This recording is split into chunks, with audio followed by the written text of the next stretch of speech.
대 51대 24. 그리고 한덕수일 때 51대 29. 29. 이재명 56.1, 한동훈 29.7 더 벌어집니다. 입장에서는 어렵게 그 모든 난관을 뚫고 예, 돈도 많이 드디어 썼어요. 예. 쉽게 무슨 내주고 아주 싶지 않죠. 여론조사 같은 거 한 방으로 이걸 다 넘겨주라고? 그렇죠. 예. 근데 김문수 후보가 또 고집이 센 사람이라 예. 그 흔들어 대는 것에 그렇게 쉽게 넘어가겠는가. 이게 이제 한덕수한테는 정치 일정이 굉장히 지금 불리하게 돼 있죠. 예. 예. 나오자마자 예. 이제 다음 주부터 또 15,000명하고 다음 주부터는 더 중요합니다. 이제 판세밖에 없지 않습니까, 사실. 변수라는 게 다 사라졌고. 근데 월화 2,000명, 화수 2,000명, 또 2,000명, 또 15,000명, 또 2,000명 예. 계속합니다. 어제죠. 어제 MBS 조사 발표되는 흥미로운 대목이 하나 있어서요. 그래요? 이재명 대표 호감도가 네. 46%까지 나왔습니다. 그 전에 이제 43이었는데 계속 올라가고 있거든요. 네. 비호감도 52인데 한덕수는 호감도가 31에 불과했습니다. 비호감도 64. 차이가 크게 나죠. 호감도가 굉장히 중요합니다. 지금 MBS 걸로 보니까 차기 대통령 적합도가 이재명 42, 한덕수 13, 한동훈 9, 뭐 이렇게 나와요. 그거는 이제 다자대결이고 호감도가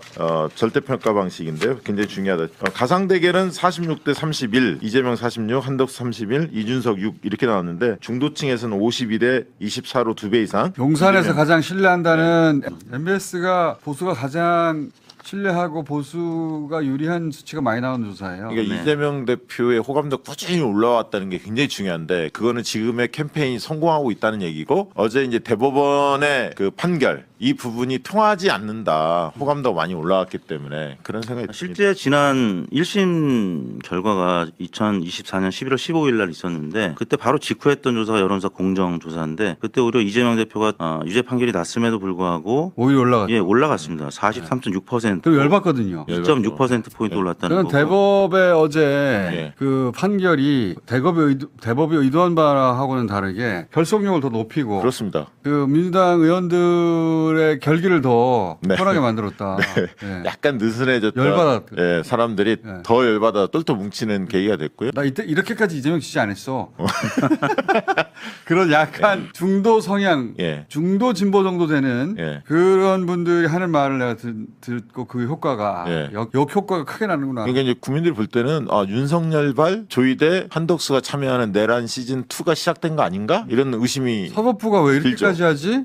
네. 진짜 이상하죠. 예, 그래서 이거를 내란 세력이라고 부르지 말고 국가 반란 세력으로 불려야 합니다. 국가 반란 세력이 대선 후보를 낸다고 이게 말이 안 되는 방송에 거예요. 가서 얘기하시고요. 예. 그러니까 지난 1심 때 보면 국민의힘이라든지 아니면 보수 후보들도 약간 올랐는데 예. 진보층이 좀 더 올랐다는 거. 그러니까 우리가 예상하는 거랑은 늘 다르게 예. 작용이 있으면 반작용이 반작용이 예, 반드시 확실히 있습니다. 있다라는 거죠. 좀 전에 이제 MBS 결과치 그냥 저희가 그래픽으로는 못 만들었고 텍스트로 잠깐 정리한 거니까 네. 수치가 오디오로 잘 안 들어오시는 분들은 보시면 네, 한덕수, 저기에서- 김문수, 한동훈 넣어봤어요. 네, 넣어봤습니다. 예, 한덕수가 제일 경쟁이 있는 건 맞고요. 네. 이재명은 그대로고요. 예, 이준석은 한 자리 숫자고요. 네, 저기서 중도층만 떼놓고 보면 이재명 52, 한덕수 24라는 얘기입니다. 근데 한덕수가 가장 높긴 한데 불안한 리드라는 거죠. 원래 한 뭐 40%대 초반 정도 혹은 30% 후반 이렇게 나와야 되는데 그렇죠. 지금 별로 차이가 안 나기 때문에 그래야지 단독으로 무소속으로 뭔가 끌고 갈 수가 있는데 그 한덕수는 검증받을 게 많잖아요. 국민의힘 의원들이나 당협위원장들이 쉽게 한덕수 쪽으로 못 가고 있는 겁니다. 그렇죠. 어떻게 낭만할지 모르니까. 네. 꽃이 이제 꽃에 여론조사를 4K 예, 네, 4천. 월화 2,000명, 수복 2,000명. 4,000명 했습니다. 예. 저는 했다 하면 뭐 4,000명, 5,000명, 6,000명 이제 계속 올라갑니다. 예. 15,000명은 이제 월요일 날 발표하고요. 예, 예. 전화 면접 조사입니다. 캐티로 했고. 그 비싸다는 전화 면접 조사. 예, 더불어민주당 49.0, 국민의힘 34.5, 14.5%. 4,000명 한 거예요. 예. 딴 데 1,000명 할 때. 그 밑에 하단에 월화는 49.9, 수목은 48.1. 민주당 지지도가 그렇게 나와 있죠. 4,000명 기준으로 하면 49.0이라는 이야기입니다. 자, 이거 이 비싼 가상번호로 한 거예요. 그렇습니다. 적국 투표층만 따지고 보면요. 민주당이 52.9, 국민의힘 34.5로 양당 간의 격차. RDD 아닙니다. 이거 비싼 겁니다. 예. 예. 그래서 저희가 응답할 때 거짓말하는 사람들도 알아요. 네. RDD는 모르는데 보수라고 말하고 응답하는 분들 중에 나이나 지역을 속이는 분들이 많아요. 네. 왜 그러나 모르겠어. 그렇게 네. 그게 흐름이 잡혀요. 이렇게. 예, 그렇죠. 특히 지금 경선 기간이다 보니까 네. 네, 더 그렇죠. 예. 자, 이 정권 연정과 교체는 한 30하고 64에서 9배 이상 차이 납니다. 큰 틀에서 요 더블 스코어가 계속 유지되고 있습니다. 네. 자, 그리고 저희도 이제 1대1 한번 붙여봤어요. 1대1. 네, 3자 대결이 아니라 보수 다 모여라 해가지고 한 사람에 다 몰아주는 걸로 한번 붙여봤어요. 가장 강력한 힘은 그때 발휘되는 거 아닙니까? 그렇죠. 예, 그래서 전화 면접으로 불러왔더니 김문수 1대 51대 24. 예, 그렇고요. 네. 그리고 한덕수 1대 51대 29. 29. 예, 역시 저희 조사에서도 한덕수가 상대적 경쟁력이 한 5% 정도 더 있습니다. 있긴 한데 뭐 크지가 않아요. 예, 굉장히 네, 차이가 합니다. 많이 나는 거예요. 네. 여기서도 중도층은 이재명 56.2, 한덕수 22.4로 2배 이상 벌어져 있습니다. 원래 이제 이 정당이 새로 생길 때나 후보가 새로 나올 때 본격적으로 뛰기 직전에 제일 높거든요. 네. 근데 그걸 감안하면 5는 너무 낮은 거예요. 과거 이제 반기문, 보건 뭐 이제 전 총리들이 다 그랬었습니다. 여기서도 적극 투표층 이재명 56.1, 한동훈 29.7 더 벌어집니다. 자, 그래서 저희 조사상으로는 경쟁력으로 따지면 한덕수, 김문수, 한동훈 네, 순입니다. 그렇습니다.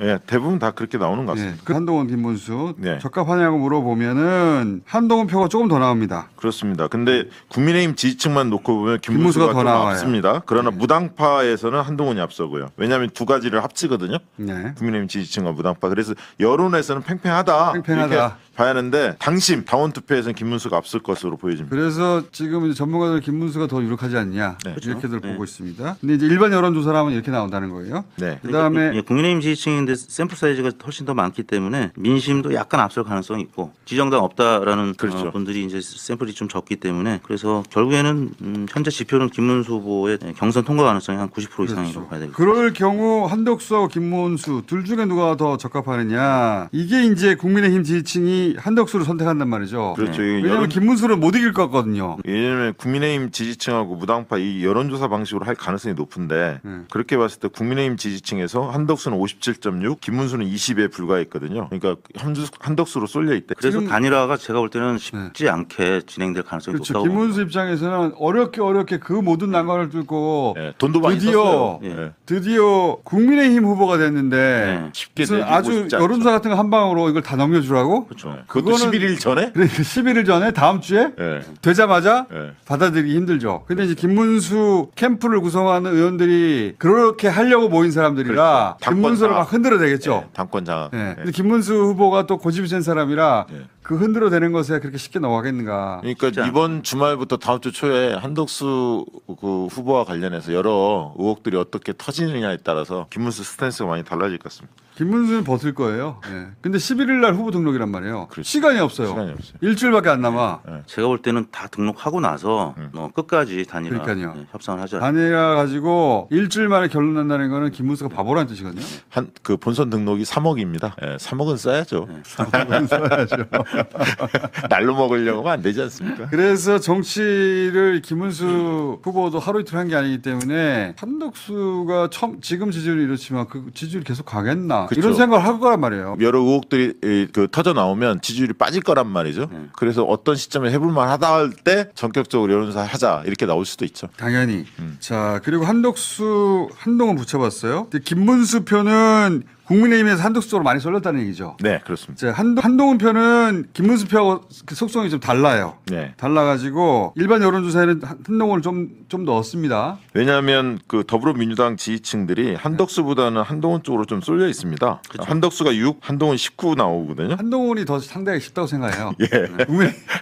민주당 지지층은. 그래. 예. 그런데 이제 국민의힘 지지층은 59가 한덕수, 한동훈이 25니까 네. 이 방식으로 보더라도 국민의힘 지지층이 중요하니까 네. 현실적으로 보면 한덕수 유리하다고 봐야겠죠. 그렇죠. 한덕수가 언론으로부터 공격받지 않고 예. 한 지금 3주 연속으로 주목을 받았기 때문에 지지율이 지금 최고치라고 봐야 돼요. 그렇습니다. 이번 주말에 막 이상한 조사 막 돌릴 거예요. 예.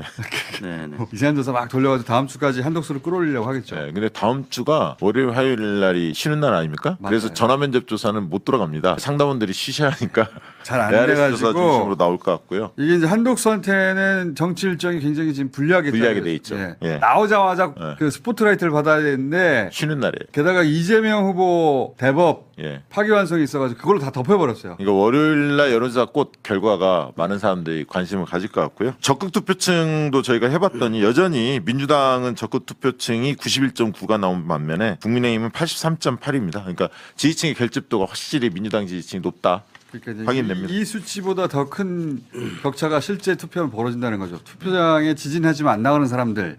이재명 지난 대선의 후보도 지진하는데 안 나간 사람도 있어서 네. 마지막 0.7을 뒤집지 못한 거거든요. 네. 예. 근데 이제 그때하고는 비교할 수 없게 이제 큰 격차가 될 텐데